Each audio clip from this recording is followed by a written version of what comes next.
if you were trained in what I would suggest looking for would be the facial expressions and the true expressions of sadness or grief. But those are specific things you need to look for. And I wouldn't be, I wouldn't think those officers would be trained extensively in that enough. So it'd be really tough to look for something like that. I think especially since everyone knows that they're being watched, and your behavior changes when that happens.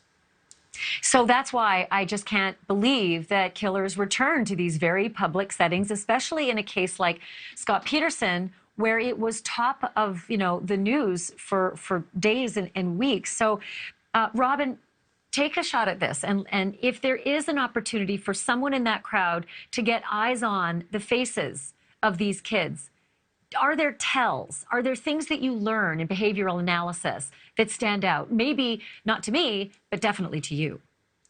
Right. The first thing I'm going to do most likely in a large crowd, just like Scott was saying, this is really challenging. And if you limit yourself by trying to memorize a look or a tell you're looking for, you're going to start missing things that they're actually providing you. So, and I'd also start looking closer into the front, because if someone is going to return to a crime, it's because they have a sense of grandiosity, narcissism, psychopathy. And so they're looking to try to push the limit of what they can do and what they can be exposed to. So I'd look closer in probably to the front, and I'm looking for incongruence with the entire crowd. So it's easier to find people that are standing out from a norm than it is to try to look for individual tells.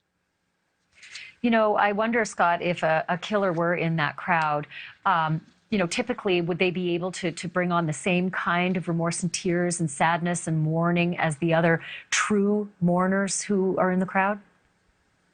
That's really tough to do. There are specific things you look for, or I would suggest looking for. For example, in the glabella, this little group of muscles right here, there's a thing that when people are actually grieving, you'll see, and there's arguments about this, about how far it goes, but it turns into a little upside down horseshoe. I can't do it because I'm not grieving.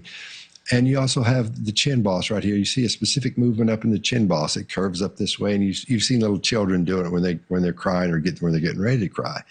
Those are the kind of things you would look for. There's a lot of them. There are a lot of studies from Paul Ekman, who's he's sort of our main go-to, our touchstone when it comes to facial expressions and micro expressions. But in this case, in a situation like this, it would be really tough to get in there to see what's happening. And like Robin was saying, when it comes down to who's going to be there doing that, it's probably going to be what we would term as a clinical narcissist or possibly a psychopath.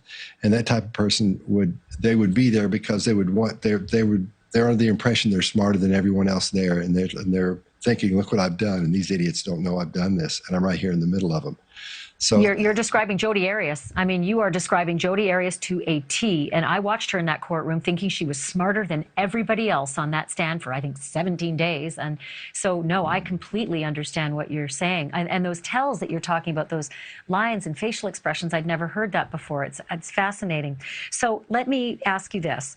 I'm curious about how many behavioral agents would actually have to be there, Robin, in order to deal with that many people in the crowd. How many undercover behavioralists might they have sent to that? Looking at the size of that crowd, it's a real big challenge.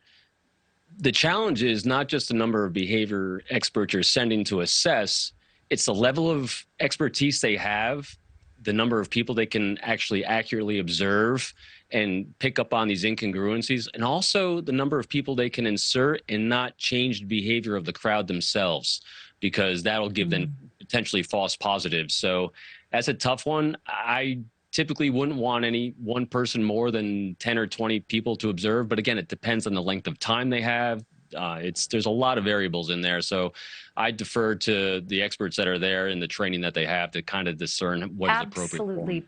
Just fascinating. And I have one other question, Scott, and that is, would they look for physical evidence left behind at the vigil? Would a killer want to leave some kind of a secret signature as to everywhere he's been, just to have a connection to that vigil? I would think they would be more apt to take something than to leave something. When you're dealing with a narcissistic personality or or when you're dealing with psychopathy, that person, since they're under the impression they know more than everyone else, sometimes they'll take those things as little trophies. Sometimes you'll hear from crime scenes, people will take, the murderer will take, part of a piece of clothing or maybe, part of the finger or something. Thank you for watching. Go to newsnationnow.com to find NewsNation on your television provider. And don't forget to click the red subscribe button below to get more of NewsNation's fact-driven, unbiased coverage.